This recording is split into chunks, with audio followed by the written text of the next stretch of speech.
Foi. Motivation. Surpassement. Fortifiez votre intérieur avec le moment de foi. Psaume 92, verset 10, il dit comme ça: car voici tes ennemis, ô Éternel, car voici tes ennemis périssent. Tous ceux qui font le mal sont dispersés. Verset 11. Et tu me donnes la force du buffle. Je suis arrosé avec une huile comment? Fraîche. Qu'est-ce que ça veut dire une huile fraîche? Hein, Église? Une huile fraîche. Qu'est-ce que ça veut dire une huile fraîche? Hein? Vous savez qu'est-ce que ça veut dire? Regardez ici l'huile. Vous la voyez ici? Si vous gardez ce flacon chez vous, d'ici un an sans l'utiliser, vous allez voir qu'à vos propres yeux, cette huile ne va plus sembler quoi? Fraîche. Elle perd même la couleur. L'odeur change. C'est vrai ou c'est pas vrai? Mais si vous l'utilisez, d'ici un an, quelle sera son apparence? Non. Elle ne sera pas toujours fraîche parce que si vous l'utilisez d'ici un an, il n'y aura plus rien. Vrai ou faux, Église? Oui ou non? Coucou, vous êtes là, Église? Oui ou non? Vous l'utilisez d'ici quelques mois, vous n'aurez plus l'huile. Vous n'aurez plus l'huile. Vous l'utilisez d'une façon sage. Il dit, verset 11, et tu me donnes la force du buffle. Je suis arrosé avec une huile fraîche. Mon œil se plaît à contempler mes ennemis. Et mon oreille à entendre. Mais, voyez la différence? Mon œil, il quoi? Mon œil se plaît à contempler mes ennemis. Oh là qui arrive. Oh là qui arrive là derrière, Église. Non, c'est pas. Dans la vie. Oh là qui arrive. Elle est quelque part, elle voit l'ennemi. Elle dit à son mari, lève-toi, on y va, on y va. Je ne savais pas qu'elle allait venir. Dans une fête d'anniversaire, un exemple. Ici, qu'est-ce qu'il dit? Mon œil se plaît à contempler mes ennemis et mon oreille à entendre mes méchants adversaires. Quand on parle mal de nous, Église, ça ne nous enlève pas le sommeil. Ça ne nous laisse pas abattus. Non. Non, Église. On reste toujours plein de vigueur, de force. Les personnes parlent mal de nous. Quelqu'un de la famille vient d'arriver aujourd'hui et elle vous raconte, ah, si tu savais ce qu'on a parlé de toi là-bas au pays. Non, je ne sais pas, je ne veux pas savoir, mais je veux que la personne qui a parlé mal de moi, qu'elle soit heureuse. Dites-lui que j'ai dit que je veux qu'elle soit heureuse. Même la personne qui allait vous apporter la mauvaise nouvelle, elle va se sentir gênée. Dit comme ça, les justes, verset 13, croissent comme le palmier, ils s'élèvent comme le cèdre du Liban, plantés dans la maison de qui? Lisez, parce que ce mot n'est pas bienvenu, il n'est pas bien vu au milieu de l'église, le mot prospérité. Qu'est-ce que la Bible dit? Plantés dans la maison de qui? Ils prospère dans les parvis de notre Dieu. Ils portent encore des fruits dans la vieillesse. Ils sont pleins de sève et verdoyants pour faire connaître que l'Éternel est juste. Il est mon rocher. Il n'y a point en lui d'iniquité. Levez-vous s'il vous plaît, Église. Dieu est juste. Amen. Regardez-moi, Église. Gardez votre Bible. Libérez vos mains, s'il vous plaît. Dieu, il est quoi? Juste. Regardez ici.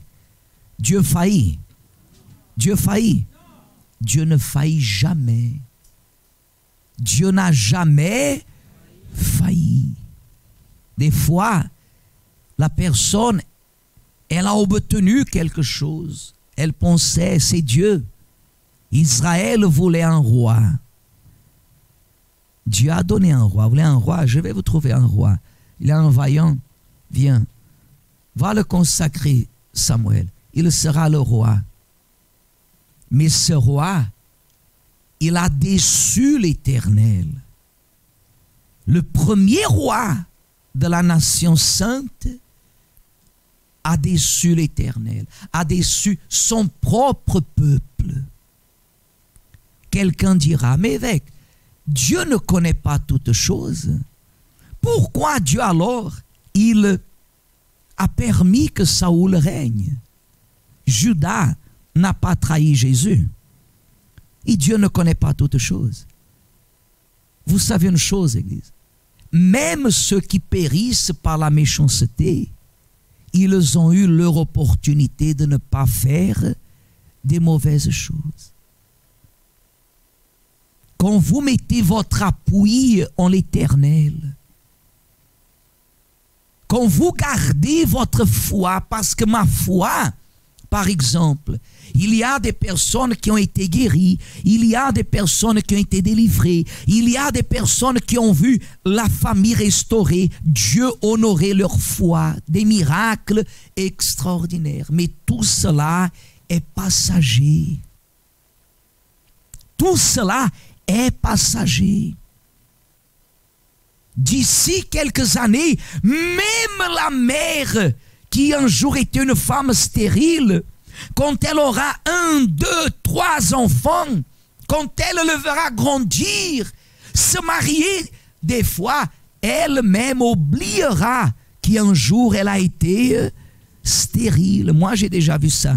Comment, évêque? Des personnes qui sont arrivées à l'église, des femmes stériles, qui ont été guéries, qui ont accouché et qui ont quitté l'église. L'église n'était plus bonne pour elle. Elle a oublié. Elle a oublié ce que l'église était pour elle le premier jour qu'elle est arrivée. Si la personne, elle oublie l'église, alors beaucoup plus elle va oublier à qui? À Dieu. Parce que l'église, elle la voit. Mais Dieu, elle, ne voit pas. Elle ne voit pas. Mon trésor, Église, mon trésor, c'est ce que disait Jean. Jean, il disait comme ça, regardez, Église. Qui est celui qui a triomphé du monde, sinon celui qui croit que Jésus est le Fils de Dieu? Mais avant, il dit comme ça, parce que tout ce qui est né de Dieu triomphe du monde. On a tous des luttes, Église. Regardez ici. Personne dans ce monde vivra sans lutte. Surtout les personnes qui donnent leur vie à qui? Dans un monde rempli de ténèbres, même si vous avez le Dieu créateur avec vous, dans un monde rempli de ténèbres, vous pensez que vous aurez une vie sans lutte? Impossible. S'il y a une chose que c'est impossible, c'est d'avoir une vie sans lutte. Vous aurez des luttes qui viendront de toutes parts. Toutes parts, hein? Toutes parts, comment pourrais-je dire? Hein? Toutes parts. Viendront de tous les côtés. Elles viendront même des endroits inimaginables. Inimaginables. Vous aurez des luttes. Mais celui qui est né de Dieu, celui qui ne met pas son appui, sa dépendance sur quelque chose, mais qui la met totalement, 100% en qui? En Dieu. Il est né de Dieu, il triomphe du monde. Et la victoire, dit la Bible, et la victoire qui triomphe du monde, c'est quoi? C'est ma guérison? C'est ma délivrance? C'est quoi? C'est ma foi. Parce que je peux tout avoir et je peux tout perdre. Mais une chose c'est certain, je sais que Dieu ne m'abandonnera jamais. Ma foi elle ne me trahit jamais. Amen. Le monde me déçoit, Dieu non. Amen.